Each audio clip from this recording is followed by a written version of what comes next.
notre quatrième experte, Chantal Blais, une collègue, qui est nutritionniste, mais qui est également détentrice d'un baccalauréat en sciences du sport.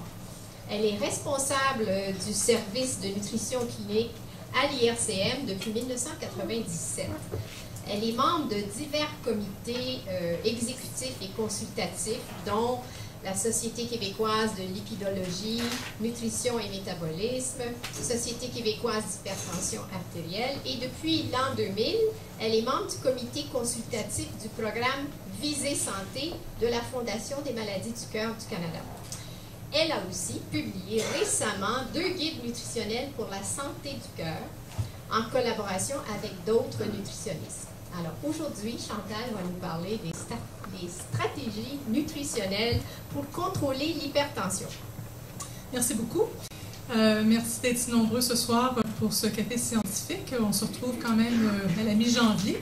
Donc j'en profite évidemment pour vous souhaiter encore la bonne année. Il paraît que ça se fait encore. J'espère que vous avez passé des belles fêtes. Et j'imagine que comme beaucoup de gens, vous avez pris certaines résolutions pour la nouvelle année, à changer certains comportements de vie, que ce soit alimentaire ou autre. Mais plusieurs prennent des résolutions pour la nouvelle année. Et c'est un petit peu ce qui est arrivé à mon voisin, à qui on annonçait juste avant les fêtes qu'il souffrait d'hypertension et qu'il avait maintenant un diagnostic d'hypertension. Alors, je ne vous dirais pas qu'il a passé des vacances de Noël un peu troublantes, un peu angoissantes. Et sa question a été, mais je ne comprends pas pourquoi je fais de l'hypertension puisque je ne rajoute pas de sel à la table sur mes aliments. Alors, à cela, je lui ai répondu que le sel n'était qu'un des facteurs aggravants de l'hypertension, qu'il y avait de nombreuses autres raisons qui pouvaient expliquer l'augmentation de la pression artérielle. Alors, effectivement, le sel en est un. Mais il y a également le type d'alimentation qu'on a. Alors, lorsqu'on mange beaucoup à l'extérieur, il y a beaucoup de sel, mais il peut y avoir également d'autres composants dans ces aliments-là qui ne sont peut-être pas tout à fait santé, qui ne sont pas tout à fait saines.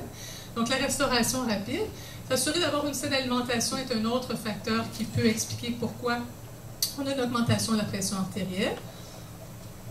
La gestion du poids, puisqu'on sait, le docteur La Rochelle en a parlé un peu plus tôt, que l'obésité, même dans certains cas l'embonpoint, pouvait être une des raisons qui explique pourquoi les gens développent l'hypertension au fil des ans. Évidemment, il y a d'autres facteurs, des facteurs génétiques dont on a parlé. Il y a l'âge, malheureusement, ça, c'est pas un facteur qui est modifiable, mais plusieurs raisons qui peuvent expliquer pourquoi la pression artérielle augmente. Et donc, le sel n'est pas la seule stratégie pour améliorer la pression artérielle. La consommation d'alcool est un autre facteur qui peut expliquer pourquoi la prévalence d'hypertension est plus importante chez les gens qui prennent plus d'alcool. Alors, mon voisin François me demande, peux-tu me parler, mon médecin m'a suggéré de suivre un régime spécial qui s'appelle le régime DASH. Alors, ma réponse a été toute simple.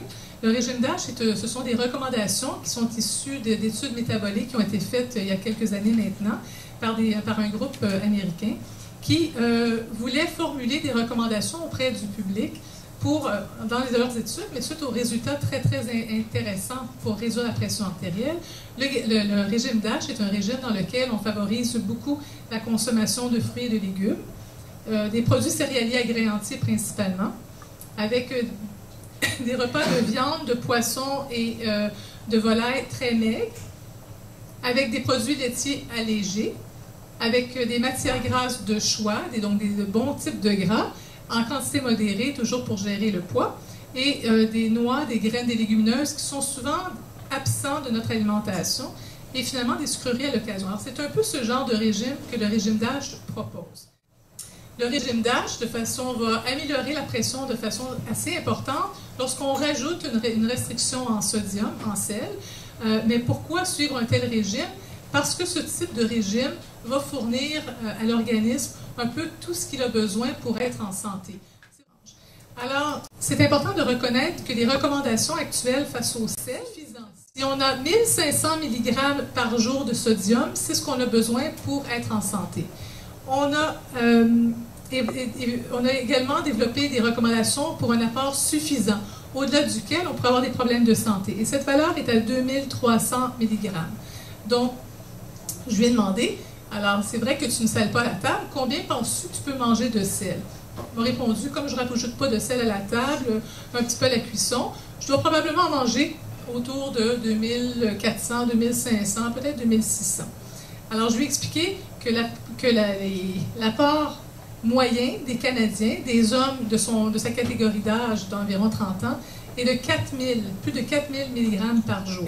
Alors, évidemment, il est resté un peu estomaqué par cet énoncé, mais pour tous les groupes d'âge, ce que l'enquête de santé des collectivités canadiennes a démontré, c'est que tous les groupes d'âge mangent beaucoup trop salé. Alors, c'est vrai pour les hommes, c'est vrai pour les femmes, et c'est vrai pour tous les groupes d'âge. Alors, s'il est vrai que je mange autant de sel, d'où vient le sel si je ne rajoute pas de sel à la table?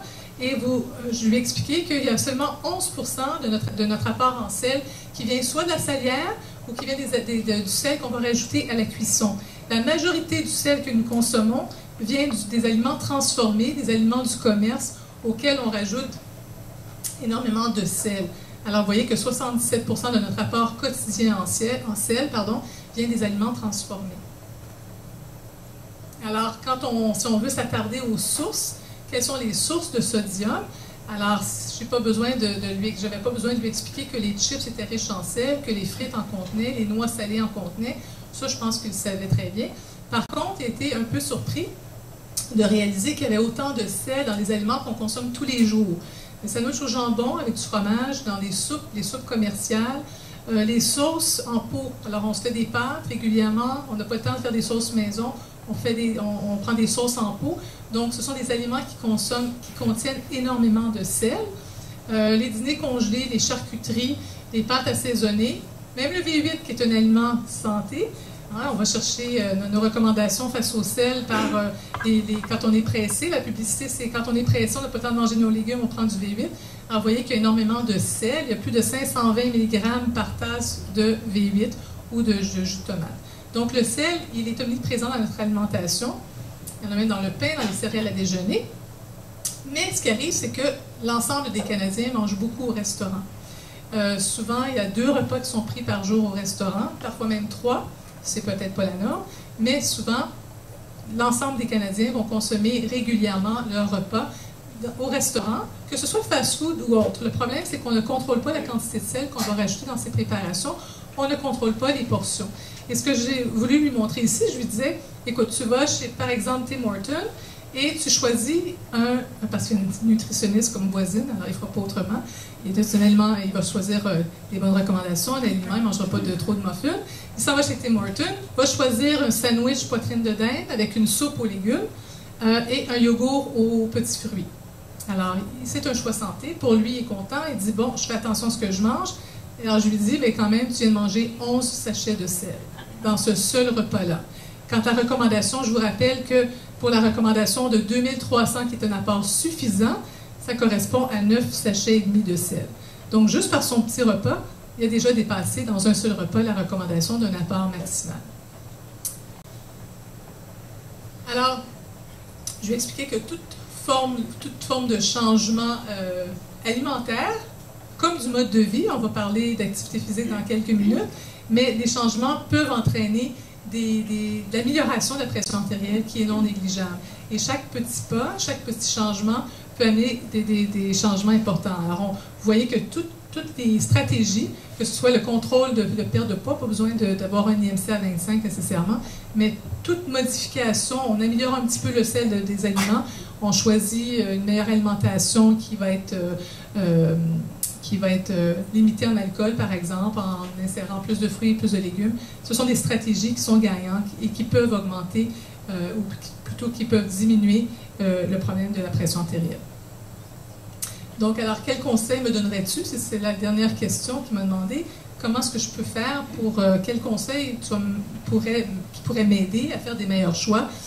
Évidemment, c'est de choisir des aliments qui sont moins salés, oui, mais les étiquettes nutritionnelles maintenant qui sont obligatoires pour tous les produits préemballés, c'est un outil qui est essentiel et qui peut nous aider comme consommateurs à faire des choix plus éclairés.